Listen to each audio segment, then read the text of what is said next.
Je crois qu'il est inutile de revenir sur les effets délétères de l'excès de bureaucratie qui, une fois de plus, a montré l'incapacité du pays à être performante dans la crise.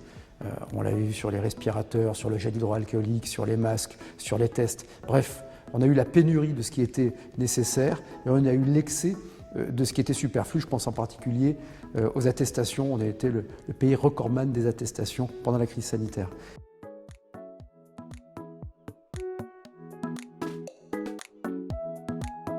À mon sens, cette crise sanitaire, elle révèle l'obsolescence d'une organisation de l'État. Malgré la qualité et la bonne volonté de ceux qui le servent, aujourd'hui, cette organisation hyper centralisée se traduit par des restrictions de liberté croissantes qui nuisent à l'efficacité, qui nuisent même à l'autorité. C'est pour ça que d'opposer liberté et autorité est un tort.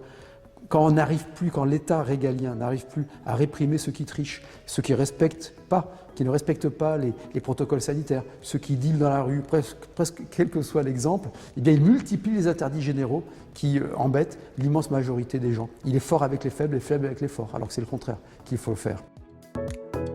Nous sommes à un tournant. Les forces centrifuges dans le pays, elles sont extrêmement élevées et il est temps de remettre la liberté au cœur de la capacité de création du pays. La liberté pour produire plus de richesses, produire plus d'emplois, produire plus d'idées et pour cela, il faut moins d'entraves. 46% de prélèvements obligatoires en France, le record du monde, c'est le plus acceptable. Les surtranspositions de normes européennes, l'excès de bureaucratie. Il faut que l'État retrouve le sens de ses missions régaliennes, soit recentré sur ses missions de régulation, certes, mais surtout de répression de ceux qui trichent. Moins de règles, mais des règles mieux respectées.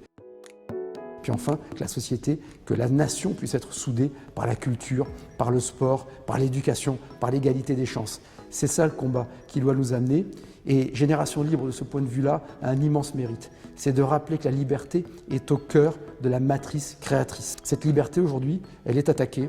Elle est attaquée par des mesures sanitaires, par des mesures sécuritaires, par des mesures environnementales. On doit faire mieux, être plus efficace sur le plan sanitaire, sur le plan sécuritaire, sur le plan environnemental, en exerçant l'autorité là où il le faut, mais en cessant de restreindre les libertés individuelles, sauf cas d'ordre public qui doivent être mûrement expliqués. Merci à Génération Libre de rappeler ces évidences. La France peut à nouveau être un Eldorado à condition de retrouver ses fondamentaux autour de la liberté de la création et de l'autorité de l'État.